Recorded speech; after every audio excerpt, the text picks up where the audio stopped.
Il y a quelques semaines maintenant, au moment où je resserrais mes lectures en vue de notre rencontre d'aujourd'hui, Monsieur Le Gouy, le secrétaire général du RPH, nous indiquait à tous, et je l'en remercie, un ouvrage paru récemment, L'efficacité de la psychanalyse, un siècle de controverses, rédigé par Gwenaël Vicentini, clinicien, enseignant universitaire et chercheur associé au Centre de recherche Psychanalyse, Médecine et Société. Et j'ai pris cette lecture comme point de départ à mon propos d'aujourd'hui, et à la suite de Monsieur Le Gouy, je conseille la lecture de l'ouvrage. L'auteur y condense une somme de travail impressionnante et nous offre une vue d'ensemble des études évaluant l'efficacité des psychothérapies orientées par la psychanalyse, de Freud à nos jours, que ce soit aux États-Unis ou en Europe, France y compris. Les débuts de la recherche en psychanalyse ont consisté en des études empiriques. La recherche était orientée par la clinique. Et à côté des études de cas, il s'est agi de compter les réussites et les échecs thérapeutiques, d'en tirer des statistiques. Notons qu'à l'époque, Sigmund Freud s'y opposait, une statistique est sans valeur, je le cite, si les unités qui y sont mises en série sont trop peu homogènes. Je reprends, on ne badine pas avec la singularité. Gardons cela à l'esprit. Plus tard, il fut question d'établir des protocoles d'études comparatives randomisés. La clinique était orientée par la recherche, chiffrée. Ces études ont évolué à partir des années 80 pour conduire à des études menées sur le modèle de la médecine basée sur les preuves, c'est-à-dire les essais contrôlés randomisés, dont chacun connaît les grandes lignes et que nous savons si essentielles dans le champ de la médecine et de la pharmacologie. Seulement, ces études ont à être menées en conditions de laboratoire, avec des restrictions protocolaires telles que l'évaluation de la psychanalyse par cette méthode n'est tout simplement pas réalisable. Les techniques comportementales et cognitives sont évaluées et validées par ces méthodes. Des analystes-chercheurs ont relevé le défi de l'appliquer aux thérapies dites psychodynamiques, soit celles orientées par une conceptualisation psychanalytique. Je résume les conclusions que chacun pourra les trouver dans l'ouvrage et dans ses sources extrêmement fournies, parce que M. Vicentini a fait un travail considérable. Les résultats indiquent que ces psychothérapies sont efficaces d'une part, et qu'elles sont tout aussi efficaces que le sont les autres approches psychothérapeutiques évaluées. L'efficacité étant le plus souvent définie par l'amélioration des symptômes et le développement de la capacité à entretenir des relations sociales. Mais à ce moment, dans cette revue de littérature, un glissement s'est opéré entre la page 60 et la page 64. Page 60, l'auteur glisse du terme de psychothérapie psychodynamique à psychothérapie psychanalytique, sans un commentaire.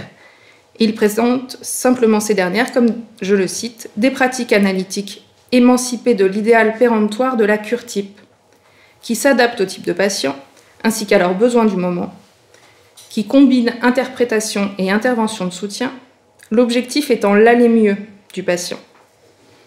Pour l'auteur, elle constituerait la modalité principale, même si non exclusive, de la pratique psychanalytique contemporaine.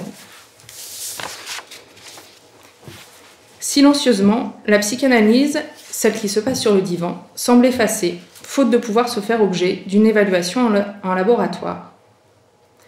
Cela n'empêche pas l'auteur, page 64, à partir des résultats relatifs aux psychothérapies psychanalytiques, d'énoncer « On ne prend pas de risque inconsidéré à conclure que la psychanalyse, sous sa forme a priori recadrée en quelques principes, est efficace, et globalement aussi efficace que d'autres approches relativement à un ensemble de symptômes. » Nous avons là un problème d'ordre méthodologique.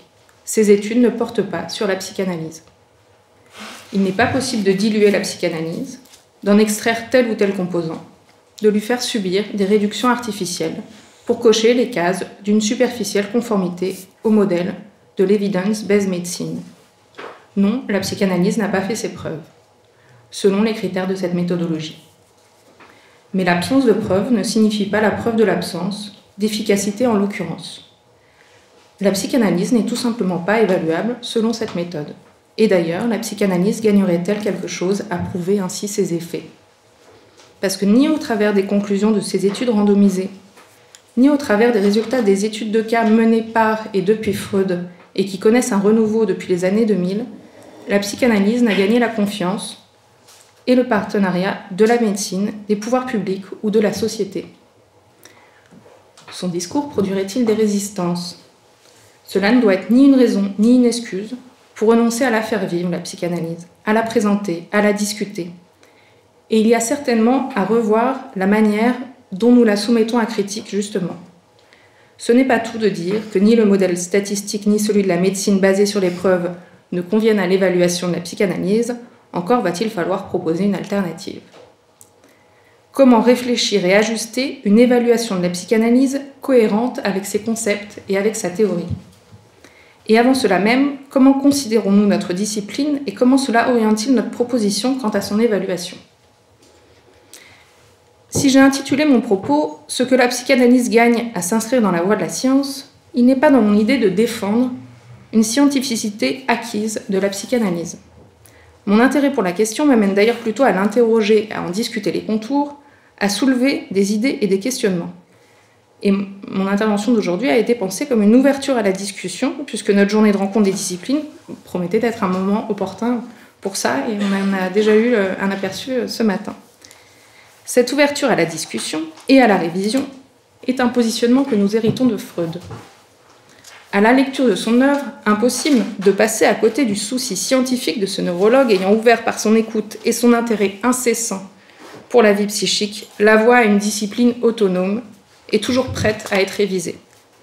Ce souci sera constant dès avant le projet pour une psychologie scientifique écrit en 1895 jusqu'à l'abrégé de psychanalyse rédigé au terme de sa vie en 1938 et resté inachevé. Freud a pris appui sur la biologie, sur la neurologie, a enquêté sur les phénomènes qu'il observait chez lui, chez les autres, les symptômes, les manifestations curieuses, et a construit à la fois une théorie, une méthode d'investigation et un traitement, la psychanalyse. Il a autonomisé peu à peu sa discipline. Il lui a taillé une épistémologie spécifique, ajustée. Par exemple, dans l'abrégé, Freud récapitule, fait une synthèse de ses travaux. Je m'y réfère car elle constitue la dernière mise à jour que nous ayons de ses élaborations. Les hypothèses et la méthode sont posées, argumentées, les cheminements repris, les résultats exposés, et les difficultés et les limites aussi. Freud n'était pas avare de remise en doute, d'abandon d'hypothèses invalidées, de renoncement quant à l'exploration de ce qui finalement n'était pas l'affaire de la psychanalyse. Les limites et les indéterminations, il les expose clairement. Il trace les grandes lignes à donner à la poursuite de ce travail, il indique la voie. Et que nous a-t-il indiqué? Entre autres que conduire une recherche, faire progresser une discipline, c'est obéir à une conduite guidée par le renoncement.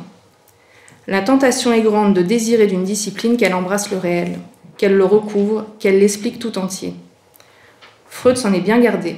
La psychanalyse n'est pas une Weltanschauung, une vision du monde. Ni science du tout, ni toute science, elle est restreinte. Restreinte par son objet.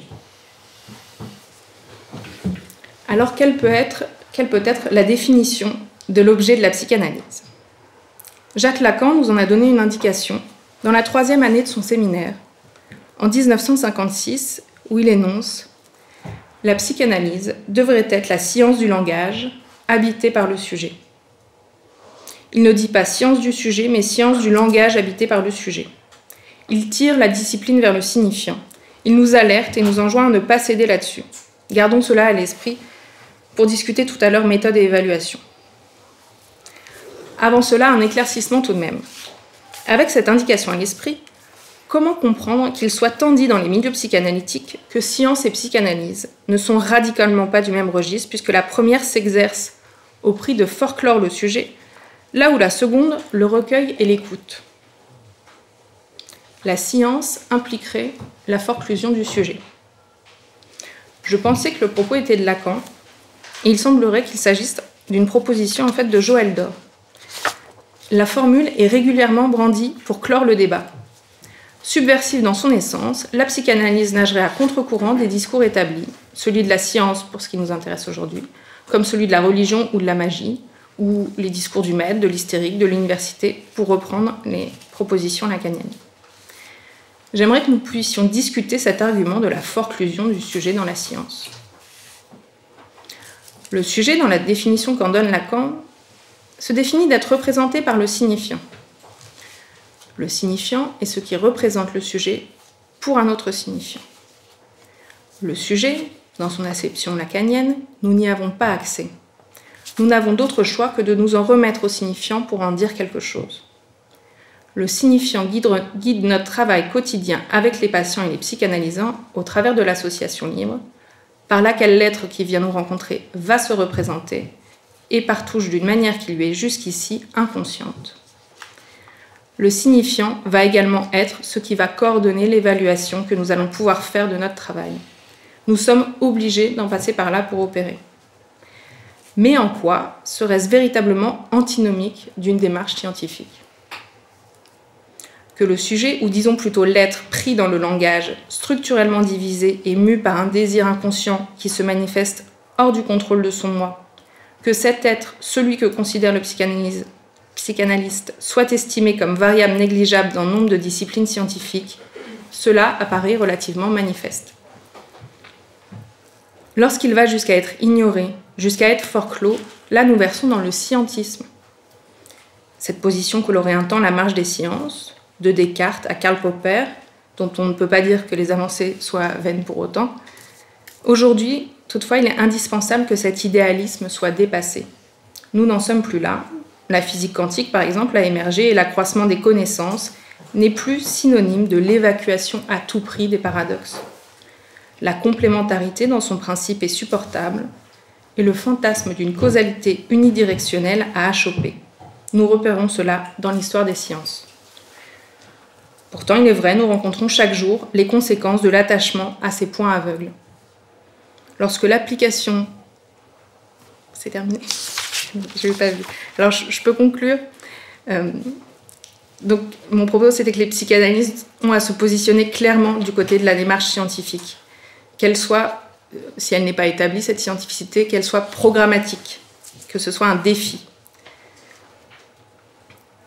Et par exemple, donc là, je n'ai pas le temps de développer sur les études de cas qui sont proposées dans la sphère de la recherche. Et je voulais parler de la proposition du RPH, mais on aura l'occasion d'en discuter, et ça a été discuté un peu ce matin, de l'évaluation, non pas des séances de psychanalyse, mais de la sortie de la cure du psychanalysant. Voilà, je vous remercie.